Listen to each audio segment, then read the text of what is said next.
A few months ago, I had this weird idea to lock three marketing freelancers in a cottage in Ireland and not letting them leave until I fix their marketing. So you're probably wondering, did I actually help Laura, Vicky, and Rob? Well, I guess you'll find out in the next few seconds. Make sure to watch the full video because I will be revealing what I'm going to do in the next series in the next few minutes.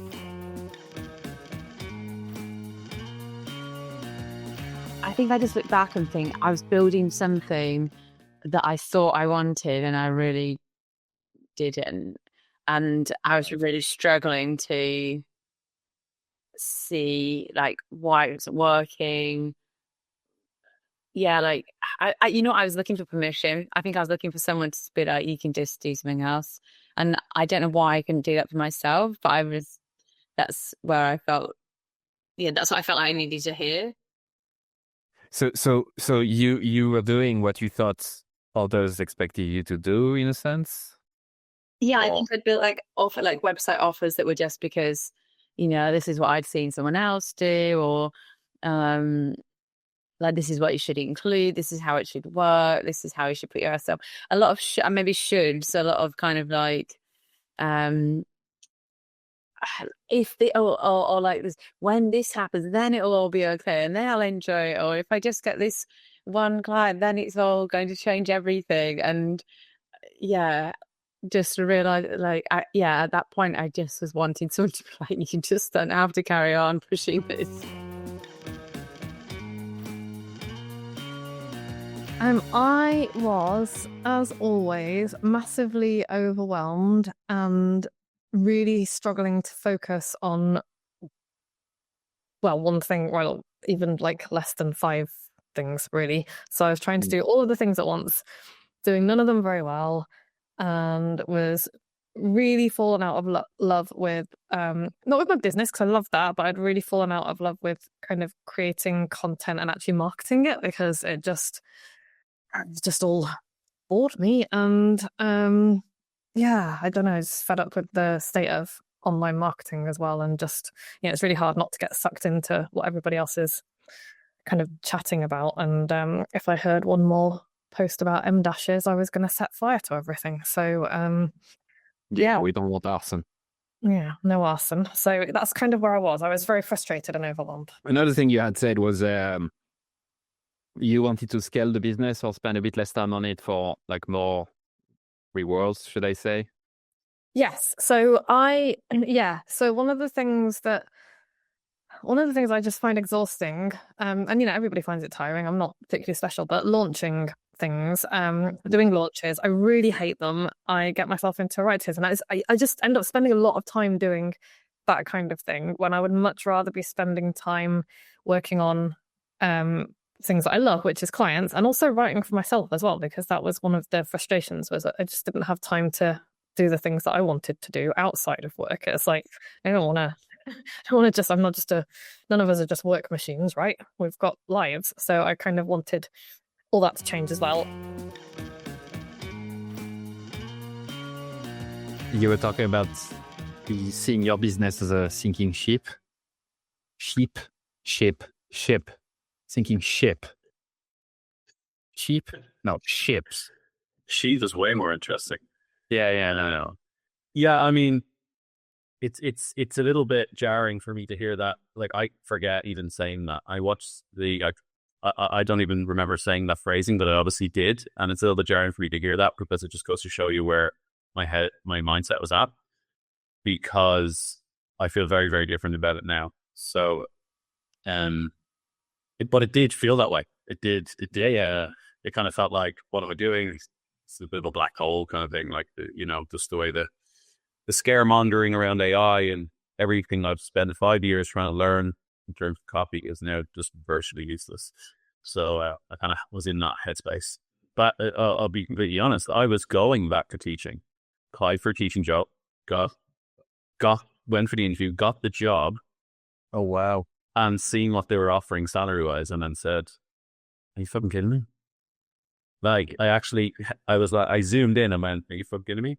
Zoomed in. The number was so small, I had to zoom in. So it was, and to give you context, I'm not going to give a number, but it wasn't a livable wage. I think you had maybe a huge burst of anxiety or whatever it was the weeks before, where you just created an entire scenario and a world that didn't really exist, where you were saying, do you remember the first thing you said was, because of AI, like I don't have as much referral as I used to be. And literally in the same breath, you're saying, actually got more referrals the last 3 months than whatever. Yeah. How do you feel about that? Do you think it's a fair assessment of where you were? Yep. Yeah. And I think what you hit on something nicely there. It's just like for copywriting, I think looking through the lens of me being a copywriter felt hopeless. Whereas actually we take that title and push it to the side for a sec and actually just think about marketing and what people need help with and what people who I love helping actually need help with. Copywriter is a part of that, but it's not who I am or what I do every single day. Bonjour, bonjour. So something for you, the way I've been quizzing my participants in that workshop and asking very probing questions and to get to the truth, to get to where they're struggling and to be able to give them good advice. So if you want to live the same experience without me going to your house, that'll be weird. We can do that online. An online quiz that asks probing questions, asking like specifics. And as soon as you do that, as soon as you answer all of those quick questions, you'll receive an email with my personalized assessment, audit of what's going on, and with my recommendations. So it gives you the quick summary of where I think your main opportunity is, a little story, followed by my recommendation, top 3 moves, specific things that you could be doing. So again, pop your email in, send you the stuff. You can reply to me straight away too. I read all my emails. See you there. Bye. The main one for me was you are not a website designer. Like it is not your identity. You need to stop like thinking that you are a walking sandwich board of websites and that is all you do. Like you're a person. Stop tying everything to that. And just even the language, like, hearing back, I definitely had it become all consuming. And that moment of you just saying like, no, that's what you sell, that's not who you are. I'm like, oh, yeah, totally right. And that has stayed with me so much and has changed everything about, like, honestly, so much about how I am working, like my balance in life, like I've just my mindset, the whole shebang. So that has been really helpful. Your big challenge was that you had done this trial with a friend of yours, if I remember correctly, reach out cold to gym and fitness studio owners, and your big fear was that you didn't get much success from that, and you assumed that there was no money there from this industry, and you felt like this was a dead end, right? Yes, 200 studios, a couple of bites, nothing that led to a sale. I said, they have no money. What am I doing? I need a different category. But then you challenged me, which you so elegantly do, and said, call them. Call your old clients, call the clients we're working with now, and then ask them, because again, I was mostly concerned with them having budget. And then ask them what their biggest investment was recently in the business. And what I heard next will shock you. Well, yeah, it was eye-opening, to say the least. So, for example, if I remember correctly, one of them said they just spent 15,000 on a new sound system, something like that. Yeah, something crazy like that, and then another 30,000 on the sound system, and then another 21 on treadmills. And then the other guy was like, "Oh, we've just invested 12 grand, 13 grand into a new studio space, which was untested in terms of the concept, the idea, everything else." They were just like, right, we'll just put that in. And although, of course, brick and mortar businesses do need to invest in things, we get that, but not online. It just kind of opened my eyes to say, oh, they have money. They're prepared to spend it on the business. And also they're also spending a lot of money on things that aren't directly tied to ROI. What does that lead me to believe? It means if I can come in and say, hey, we can get you more members, i.e. more money, then they might be willing to take a punt. When you sat down and went through all of the 50,000 things that I do and were like, this is ridiculous. Like, there is too much. Oh yeah, all the products. All the products, all the services. And it's like stuff that it was, at the time it was fun. It seemed like a good idea, but I'm always like, oh, I've got no idea. I'm just going to make it instead of. So yeah, that was really useful, was for you to kind of sit there and go, this is ridiculous. Look at this amount of stuff that you've got. And also you're not charging enough for it, which is why you're exhausted. Okay, let's take a quick break from this episode. I know you're dying to know what's next for my YouTube channel and the next mini-series. So here's what I can tell you. It's not going to be in a cottage. It's not going to be in Ireland. And it's not going to be with freelancers. Instead, I'm going to follow one SaaS founder, so software as a service founder, who runs a rather successful business in the MarTech industry, marketing technology. This guy has been at it, running different businesses and selling products online for more than a decade. And instead of locking him into a cottage, I'm going to actually record everything in his house, where he lives with his family. So it's going to be a bit weird for me, to be completely honest, I'm a bit nervous about it. It's the first time I'm doing anything like this, where it's like almost a documentary style. And I won't have a videographer with me. I've chosen to keep all of this intimate. I'm going to bring 2 cameras and I'm going to do things myself. Famous last words, I know. We'll see how that goes, but I'm excited. I'm a bit nervous, but again, that's the point, right? If it was too easy, I just want you to try that. So now I can't wait to hear it. So if we look at today, you seem to have implemented a lot of stuff. Not necessarily, I mean, maybe, but not necessarily practically inside the business, in terms of website copy or whatever, but more in terms of the way you approach things. So tell me more. Well, I'm starting to create probably 2 things. Like with existing clients, I'm just working on, just to tell a different outlook in like conversations with them and what I can help them with and what like I'm actually offering with them, and like stop pigeonhole myself to be like, oh, I just do the web design bit, and just like reframing that in my mind and then in conversations with them. And then that has led to like, I'm now creating an offer of like, I'm going to do like a 4 to 6 week container of like web design will be part of it, but as another other elements will be more of the kind of teaching and messaging your value proposition, like where you are in the market and the numbers that you should be looking at as part of your website and store. And so like I think it brings in the experience that I have from the CRO side. It still has the web design stuff, but then it has the people element, which I think is one of the things that I said that I was really after, is just like actually putting some power on them, but working more closely with people to, like, I guess, empower them, and it not just being like, hey, you design this, go off and do that. It's more like taking that experience and allowing them to run with it. So great. Well, I'm proud of you. Thank you. You're doing great.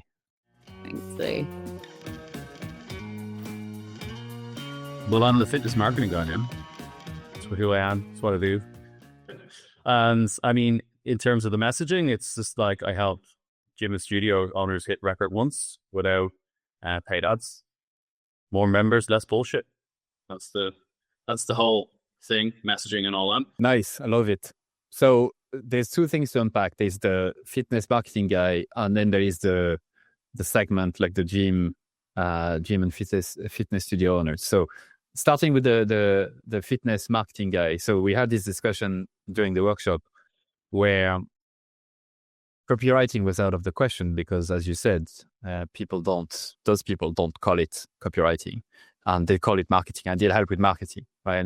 I need to fill my classes again. I need help with marketing. But how did you manage to like still use the label of like marketing because that's what they need, but trying to get away from the baggage that comes with it? After the hot seat, I called a few clients online. It's like, what words do you use? And they were like, conversion is a word they use. I was like, I could be like the conversion line and be like, I don't know, conversion strategist. And then when we sat down with you, you were like, okay, you need to be, although they hate marketers, and we've established that, where they have some preconceived ideas about marketers, you still have to be in that category. But then and you were you're like, well, I feel like you're a guy, something guy, marketing guy, something like that. So I was like, okay, I can kind of get on board with that. I was like, it's casual. I think the word guy in there, I know it's subtle, but it kind of gives it kind of a... Like, it's like, if it could, now, like, if we look at it rationally, the reason why I was saying that is because it's a way to almost diffuse the tension. It's like someone who takes themselves seriously and think of themselves like way too highly wouldn't say they are a marketing guy. They would try conversion strategies would be more something they would say, right? So now you said like, so you use fitness marketing guy nowadays. Fitness marketing guy, yeah, that seems to go down well. And even in LinkedIn posts now, I can be like, I think one of my posts a couple of weeks ago was like, 8 years ago, I left teaching to start a fitness business. Now I'm a marketing guy. You know what I mean? It's just like, I don't have to go, now I work with, I'm the workout, I'm like, no, fuck off. Like, so it's perfect. Tell me more about, have you closed any new clients since then? Like, what's the status there? I haven't closed any gym and studio owners, but I have closed another small retainer deal, but that was kind of in the works because I was already doing like a project with them and we just got on retainer. Okay. But ultimately that's fine because everyone's different. I just need to go, okay, how do I get in front of them? So the first step was like, okay, I just need to start putting my ideas out there on LinkedIn. Do I think hundreds of studio owners are tuning into every LinkedIn post going, oh my God, amazing insights? No, of course not. And since I've started hosting, I had a call last night with a guy who has a virtual studio. So he is in the fitness industry. And he was basically a stranger a week ago. So we're having a new call next week about potential marketing work that we could do. So not bad for however many posts, 6 weeks of posting. Okay, dude. Thanks for the update. Good to hear that you're in a better place mentally. And yeah, you're in the right direction. Just keep at it. Don't stop. Thanks, man. Appreciate it. Well, I think the biggest thing that's made the biggest difference is that when I came out of that, I took my signature program course and almost tripled the price and sold 2 spaces at that new price. And so that was amazing, obviously, because it's more money, but also because, it is worth that much. It's a really good program and I really enjoyed delivering it. And what I hadn't enjoyed was the amount of work that I put into it for what I got back and the amount of work that I had to do to sell it.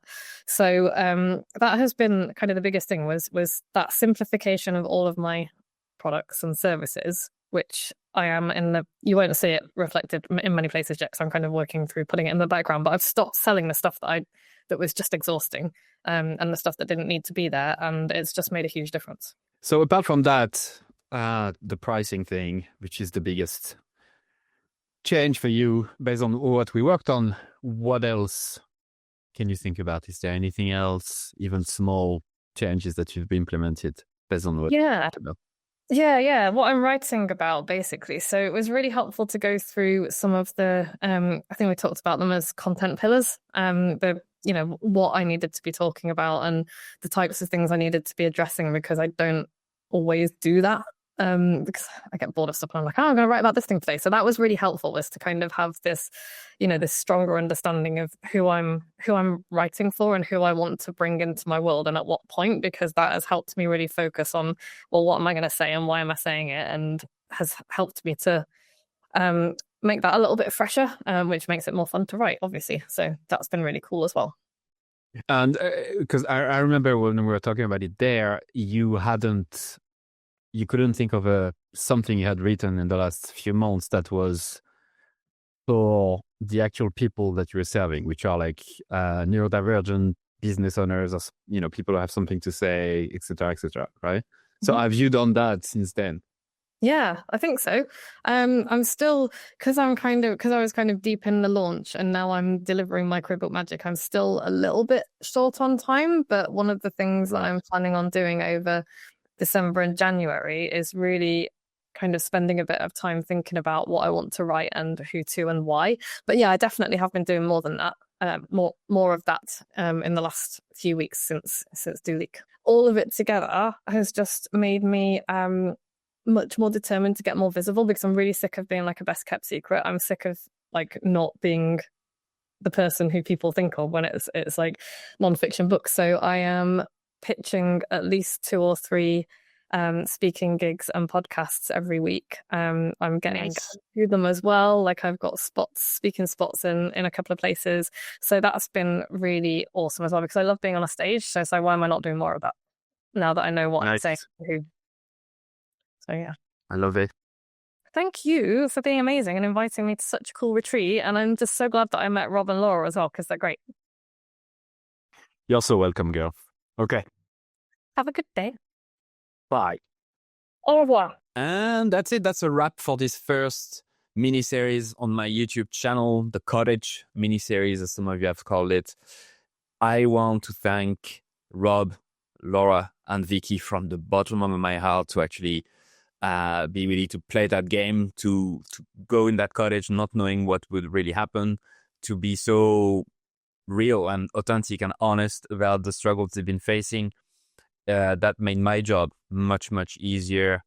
And I want to thank you for watching all of it, and from sending me those nice LinkedIn DMs and emails and leaving nice comments. It means a lot, because it was an experiment and was a big risk for me anyway. So thank you so much for taking part. Make sure to subscribe and hit the bell button to be notified.